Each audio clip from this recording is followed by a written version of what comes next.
भगवान बंसीधर के इस नगरी से हम लोगों ने चुनावी यात्रा प्रारंभ कर दी है।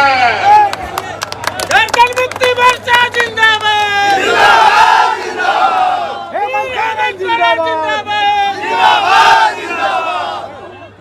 इस राज्य की जनता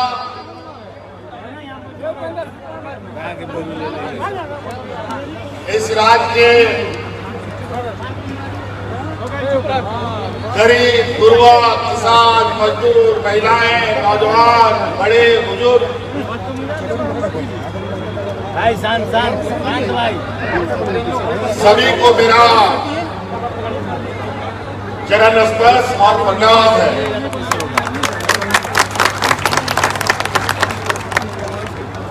आज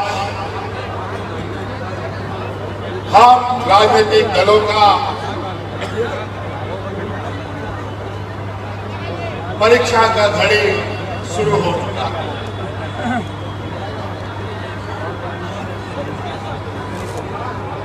इस राज्य में ये चुनाव कई सारे मायने लेकर कई सारे चुनौती लेकर के यहाँ आया है। एक मात्र आदिवासी नौजवान, एक आदिवासी व्यक्ति को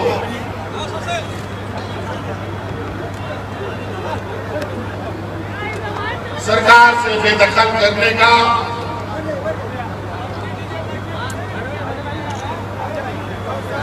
और सरकार से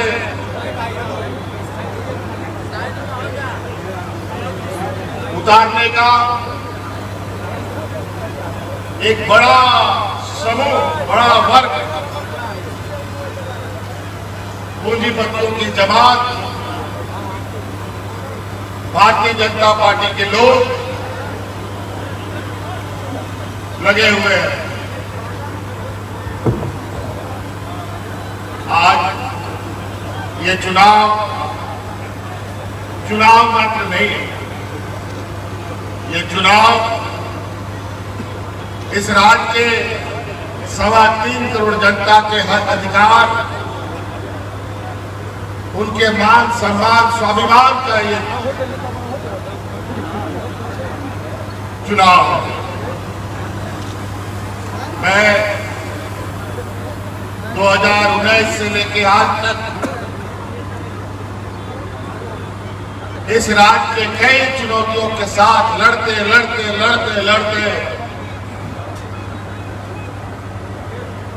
हम लोगों ने सभी चुनौतियों को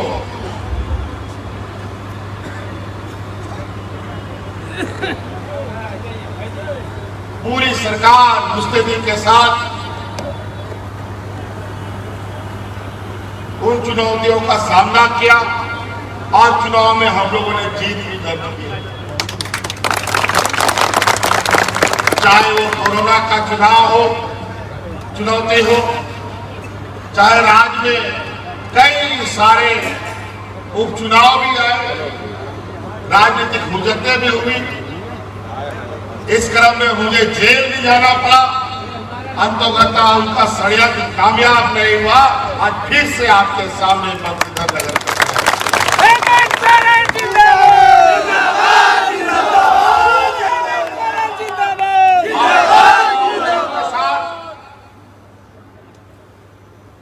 के इस बंसीधर नगर का आशीर्वाद कहीं ना कहीं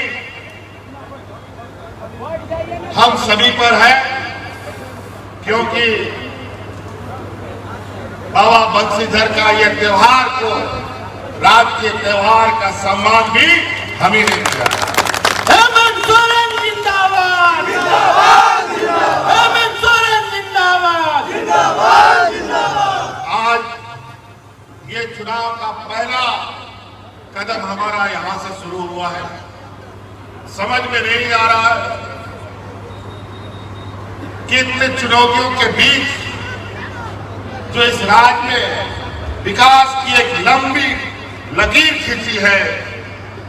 उस लकीर के बारे में मैं कहां से शुरू करूं, कहां खत्म करूं, समझ नहीं आ रहा। आज गांव देहात, महिला पुरुष, बूढ़ा बुजुर्ग, नौजवान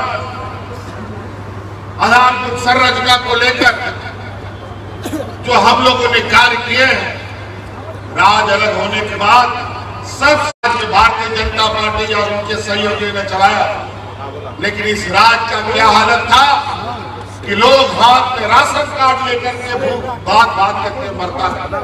लेकिन आज वही राज अपने ताकत पर केंद्र सरकार के बिना सहयोग के हम लोग इस राज की जनता की सेवा में लगे हैं।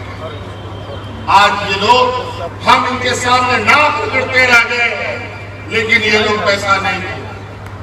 लेकिन हमें अपने कंधे पर इस राज को पक्का आवाज देने का वादा किया और 25 लाख अब आवाज देने का वादा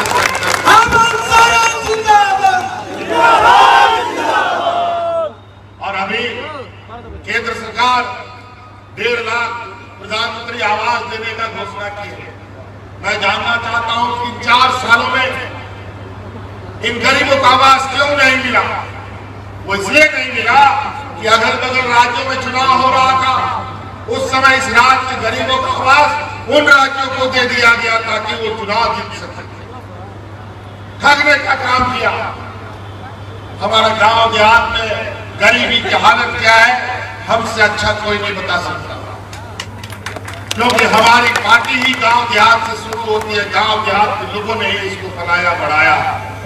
इसका दर्द हमसे ज्यादा कोई नहीं बता सकता। इसीलिए आज गांव देहात में पहले आप देखते थे कि 1-2 लोगों को वृद्धा पेंशन मिलता है, लेकिन आज दिया लगा के भी ढूंढोगे, टॉर्च लगा के भी ढूंढोगे तो कोई बुजुर्ग वृद्धा पेंशन नहीं मिलेगा। ये देश में पहला राज है जो पूरे राज्य के बूढ़े बुजुर्गों को पेंशन देता है, महिला हो या पुरुष। वो विधवा महिला हो और कई ऐसे महिला जिसका पति उसको छोड़ के कहीं चला जाता है, उसको भी हम लोग पेंशन देने का काम करते हैं।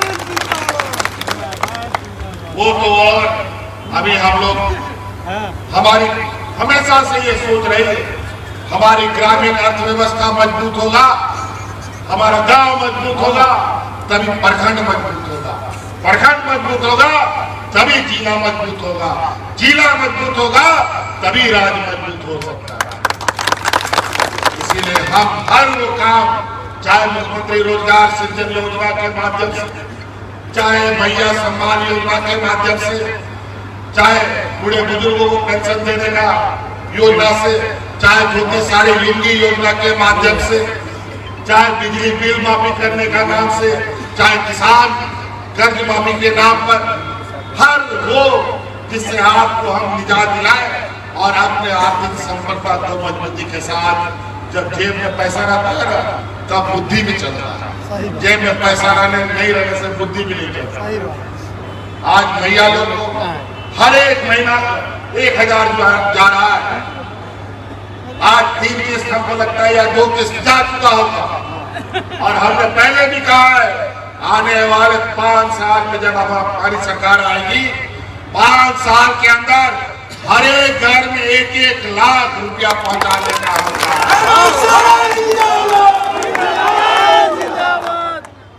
आज महिला दीदियों को आप लोग को पैसा मिल रहा है कि नहीं मिल रहा है? मिल रहा है ना, हर त्योहार में। और अभी हम लोगों ने कहा है दिसंबर महीना से वो 1000 रुपया को हमने सरकार में निर्णय ले लिया है कि वो 1000 रुपया 2500 रुपया करके आप अंदाजा लगाइए। एक घर में 2 महिला 3 महिला है तो कितना पैसा जा रहा है, और से माँ बाप भी है तो कितना पैसा जा रहा है, और पहले कितना जाता है। और जब सरकार ने महिलाओं को 1000 रुपया देना शुरू किया तो ये ठगों की जमात जो 15 लाख रुपए सबके खाता में देने का बात करता था, 1 लाख रुपए का पुर्जा बनाना शुरू कर दिया। और उसमें भी वो पुर्जा इस राज्य के मुसलमानों के लिए नहीं, इस राज्य के मिशनरी लोगों के लिए नहीं, वो पर्चा सिर्फ आरएसएस के लोगों के लिए। बड़ा विचित्र, बड़ा भेदभाव, हिंदू मुस्लिम करके लड़ाओ, घर घर में घुस घुस करके परिवार में विवाद कराओ, यही इनका मूल उद्देश्य। विकास के नाम पर महंगाई बढ़ा दो, सिलेंडर 1000 के 1200 पार, तेल नमक किताब कॉपी कलम सब महंगा। आज इसीलिए सब लड़ाई दूर करके हम लोगों ने यह संकल्प लिया है। अभी 5 साल ये लोग तो 5 साल तक मुझे चैन से सोने नहीं दिए, और इस बार फिर भी हमने 5 साल तक इनको सत्ता से बाहर रखा। इनका बिना सत्ता का मानो ये पेड़ भाजपा का सूख रहा है, और आज धन बल के दम पर फिर सत्ता में आना चाहते हैं। अभी तो टपक टपक के इनका खून निकल रहा है, और ये भाजपा सूख रही है। 20-25 दिनों के बाद इनका खून लीटर में सूखेगा, और 5 वर्ष के बाद इसीलिए आज हम लोगों ने बड़ी शिद्दत के साथ इस राज्य में भारतीय जनता पार्टी ये सामर्थ्य विचार वाले को इस राज्य से बेदखल करने के लिए छोटे राजा को यहाँ प्रत्याशी बनाया। ताहिर अंसारी जी को भी हमने अपने साथ रखा है, और यहाँ मदनमा सोबरा बेबी जी भी साथ में है। और निश्चित रूप से हमने कहा अब हम लड़ेंगे नहीं, पहले अपने घर को बचाएंगे, उसके बाद हम विचार करेंगे, हम कुर्सी में बैठेंगे कि हम खटिया में बैठेंगे कि हम जमीन में बैठेंगे, हम लोग आपस में तय करेंगे। इसीलिए हम लोग आज एक साथ कांग्रेस, आरजेडी, जेएमएम और वाम दल अपने इस जंग को लड़ रहे हैं। इसलिए साथियों आप लोगों से आग्रह है, समय भी कम है, आज हम विलंब से भी आए हैं। 13 तारीख को वोटिंग है।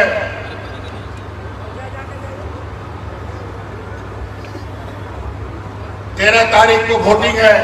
ये लोग बड़ी चतुराई से अलग अलग कानून बना करके, कहीं बोलता है 1 घंटा पहले खत्म करेंगे, कहीं बोलता है 1 घंटा विलंब से करेंगे, और तरह तरह के ये लोग अपने एजेंसी के माध्यम से हम लोगों को वोट डालने से रोकने का प्रयास करेगा। हमारा ये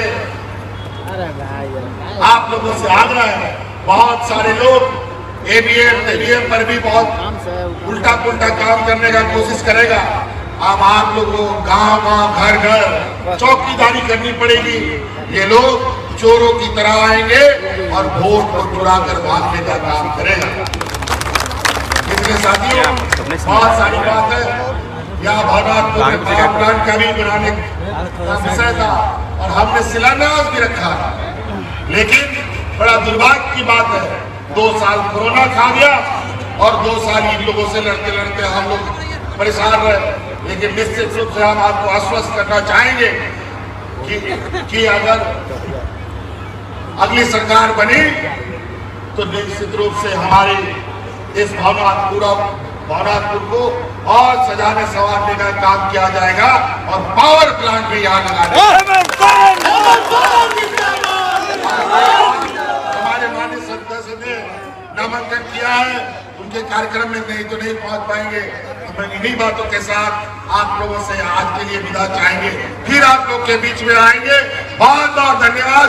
जोहार, जय झारखंड, जय झारखंड।